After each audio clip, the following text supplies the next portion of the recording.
Hi, I want to welcome you back. This is Bill Van Ben Scoten. This is part three of my New Deal lecture. I'm speaking to you from Sanctuary Hill in Mid-City, Los Angeles. All right, we were talking about the New Deal, 1938. Roosevelt had won re-election in 35. He had pulled back the reins, the spending on the New Deal projects under the second New Deal by 37, and it led to a Roosevelt recession. When this hit, yep, get my screen to work. There we go.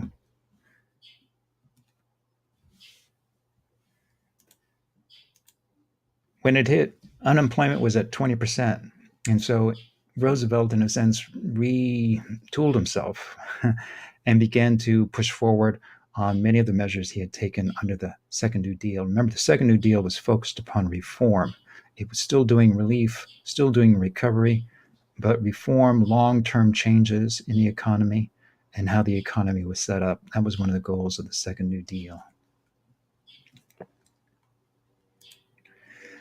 Only in 1938 did FDR become a true Keynesian. And so there's a picture on the right here, Time magazine cover of John Maynard Keynes. And Keynes is important.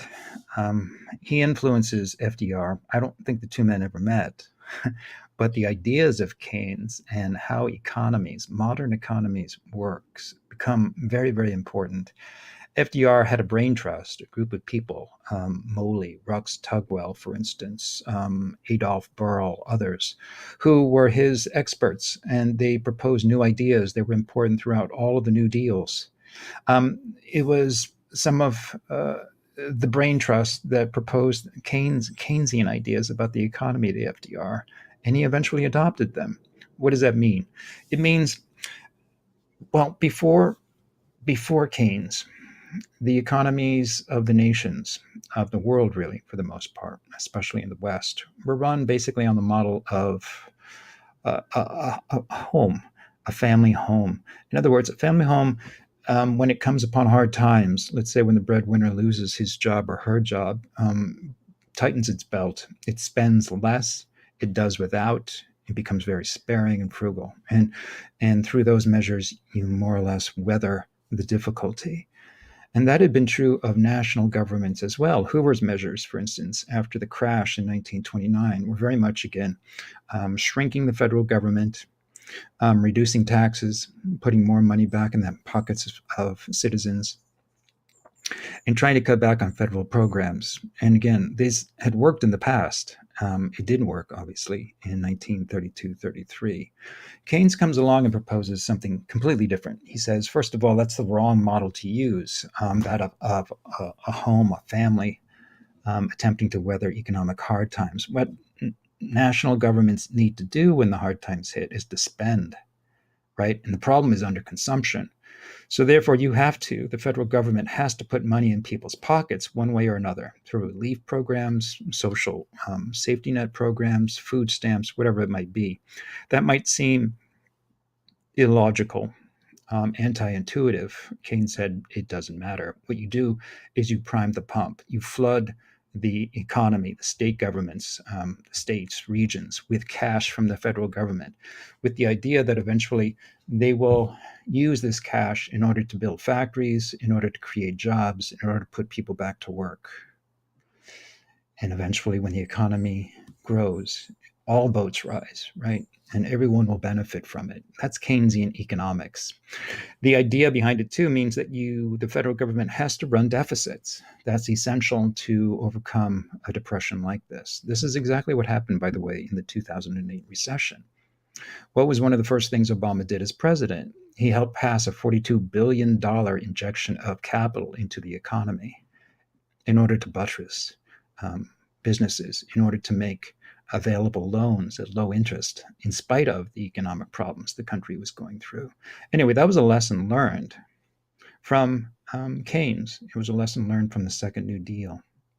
So this is employed basically by Roosevelt. And I would say that almost every Democratic president since has accepted Keynesian economic theories, ideas, sort of point blank without really questioning too much. Conservatives, of course, still believe that when the hard times come, you tighten your belt. So, very different views of how the economy is run, and therefore very different economic philosophies, both on the right and on the left.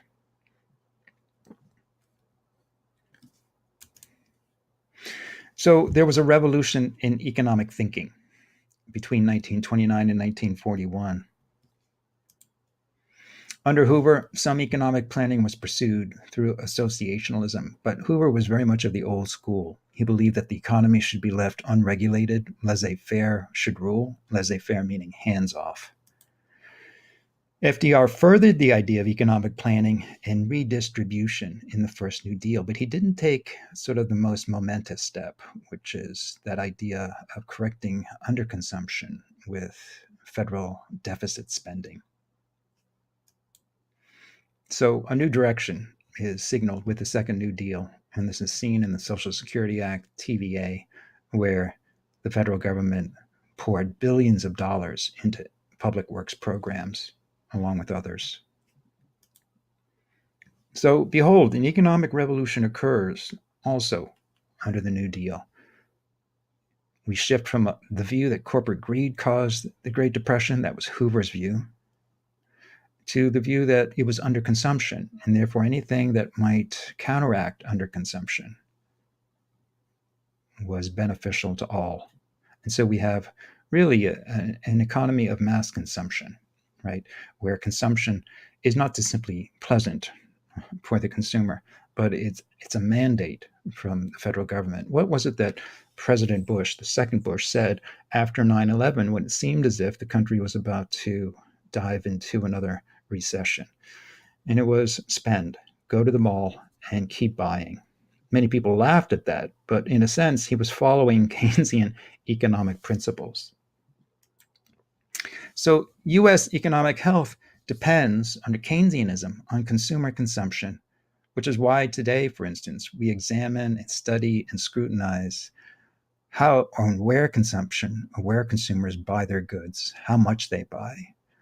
And these are seen as indicators of the health of an economy.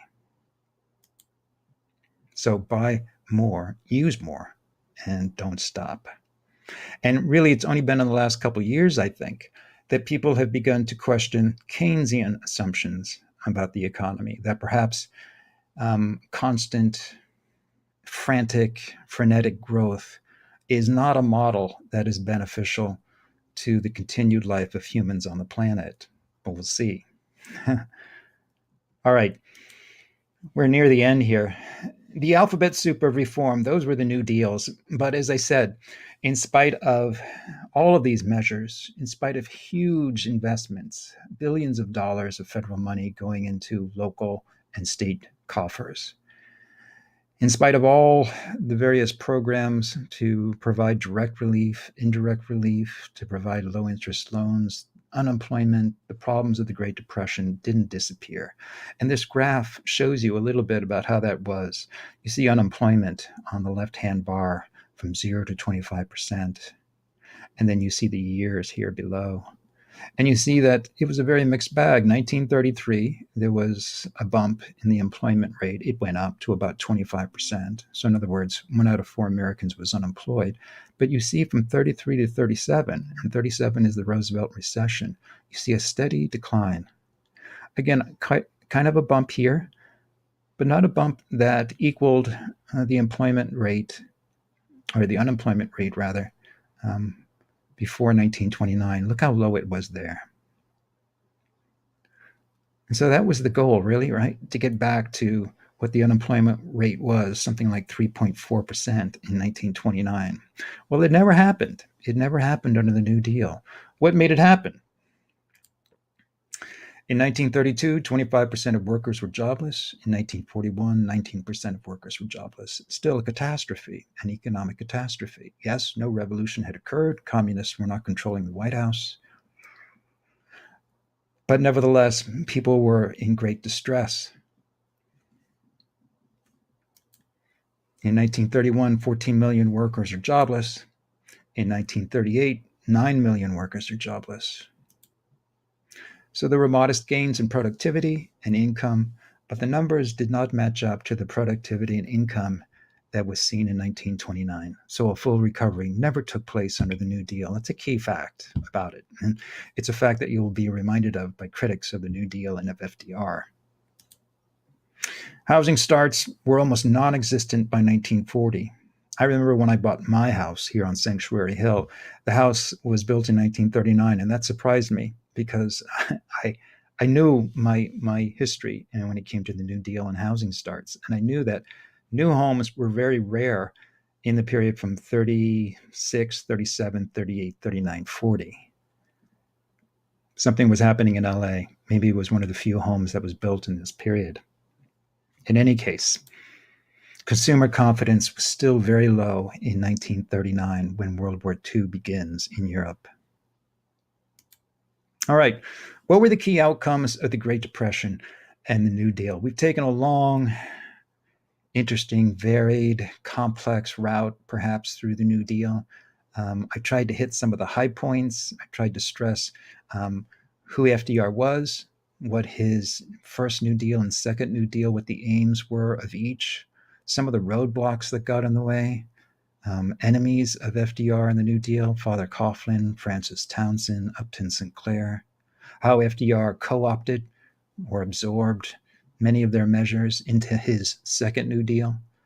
I talked about the confidence he had that maybe led to the Roosevelt recession of 1937 when he eased up on some of those programs, how he adopted Keynesian economics.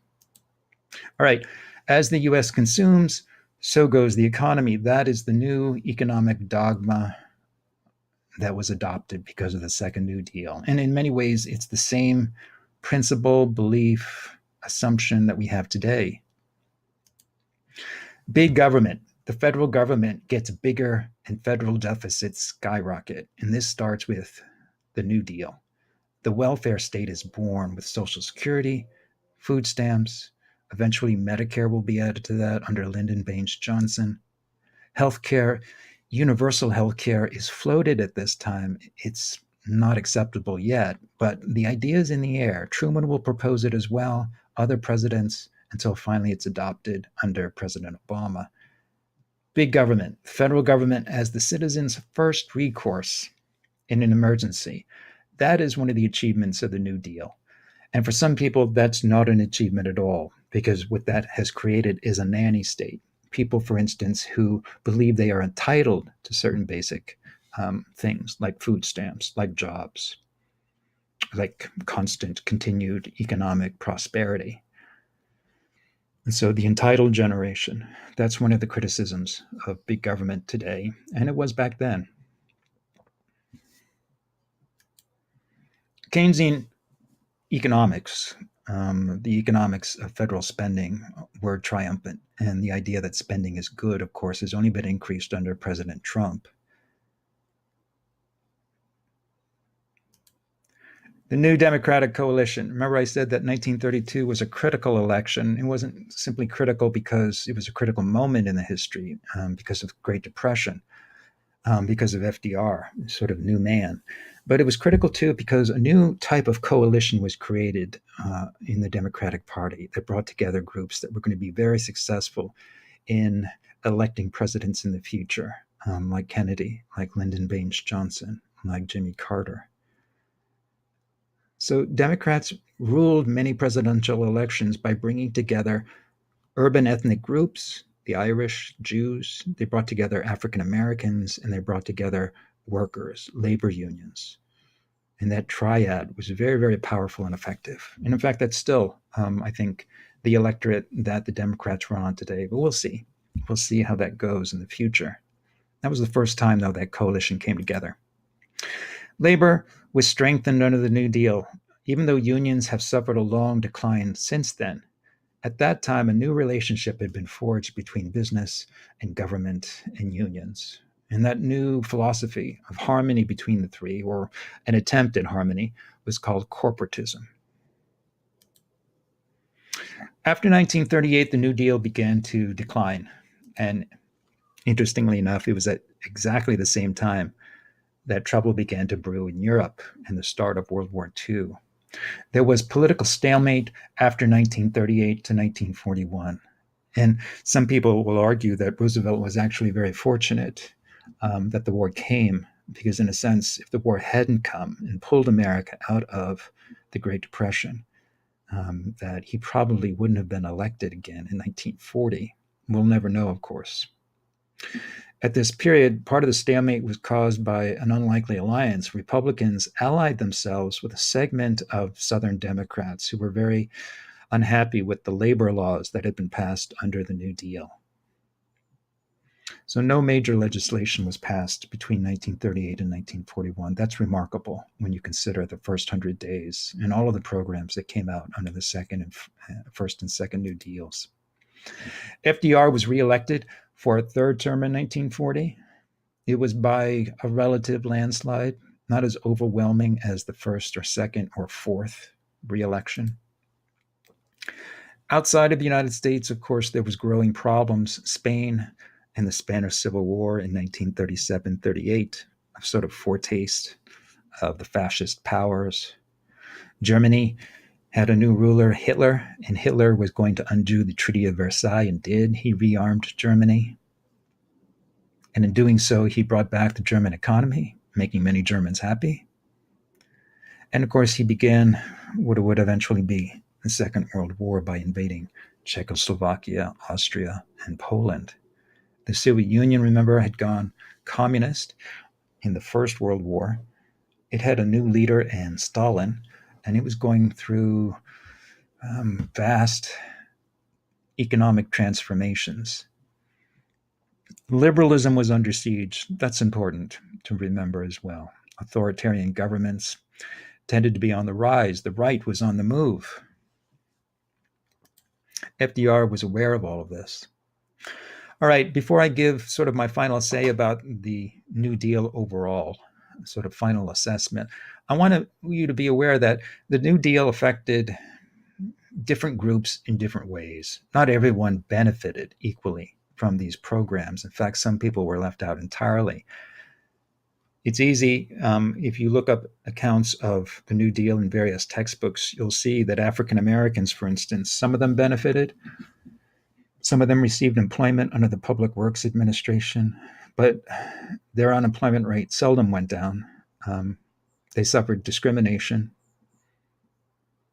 Continued immigration from the South to the North went on. But the New Deal was not much of a success for that group. Another group, Mexican Americans, for instance, or Mexican citizens too, living in the United States and working there, they too, for the most part, suffered under the New Deal. It's been estimated that about 1.8 million Mexican Americans and Mexicans were deported from the country during the New Deal. A notorious case was in Olvera Street in Los Angeles, the Placita.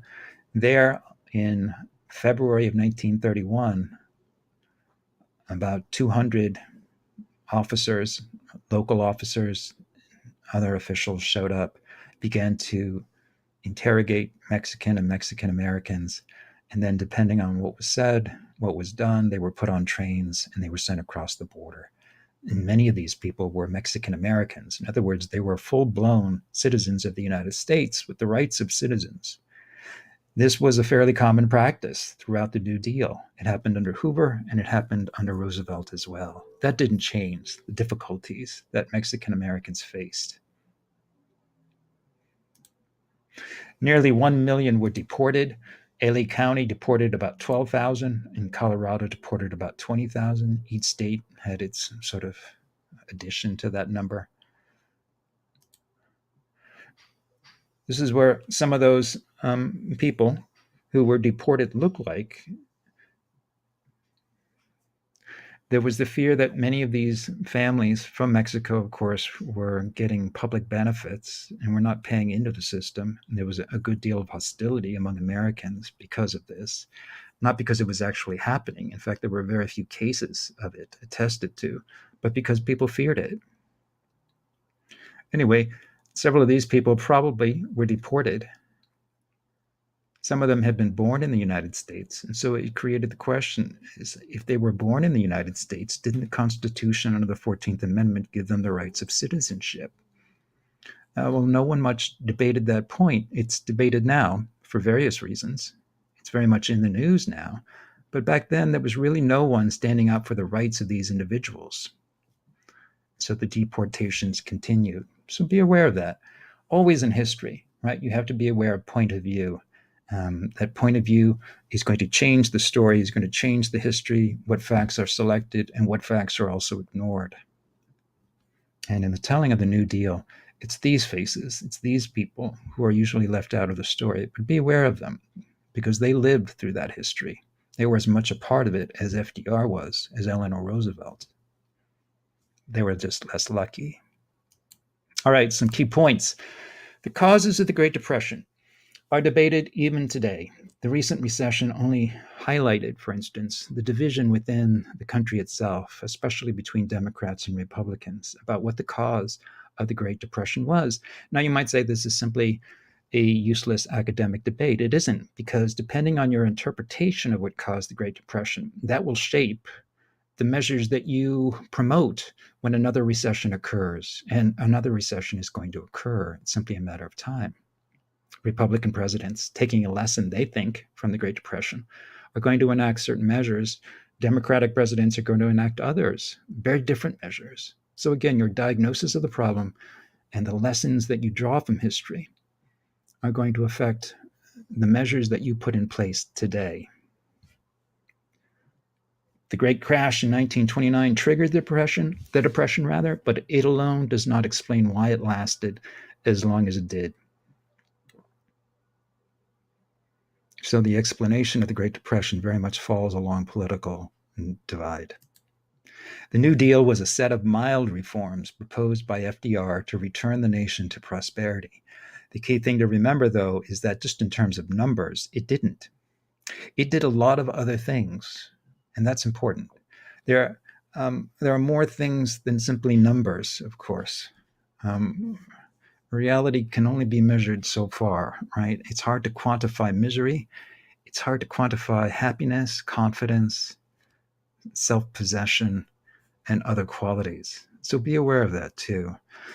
People who suffered, who lost their homes, who were often unemployed, would still speak extremely highly of FDR because in spite of all of that, in spite of the reality they faced every day, FDR gave them hope by his fireside chats, his press conferences.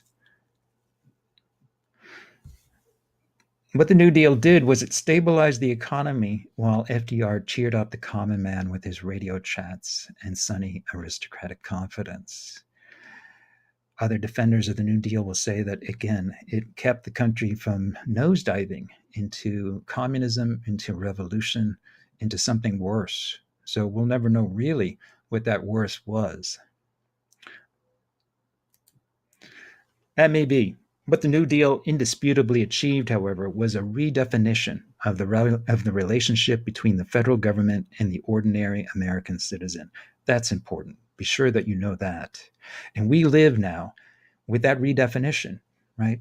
When the emergency hits, when the tornado hits and the hurricanes hit and towns are blown away, where do we look? We go to the federal government. The federal government, FEMA, gives out loans, low interest loans, in order to help people rebuild. That's sort of the first go-to. And all the way down the line, many people are not planning for retirement, we're told. What they're relying upon, therefore, is Social Security. Well, that's a federal program, right? People are relying on the fact that it's going to be there when they get older. So the era of big government had arrived. Even Republicans learned, as we'll see when we talk about Eisenhower, they learned to accept big government. They realized, for instance, that Social Security, a cornerstone of big government, could not be removed without causing the people to rise up. So that's my lecture on the New Deal. Fascinating period in our history. We'll have reason to return to it and talk about it because we have the Great Society under Lyndon Baines Johnson. You might say FDR2, right? Sort of a beta version, the next version of the New Deal. Anyway, take care of yourself, and I'll see you next time.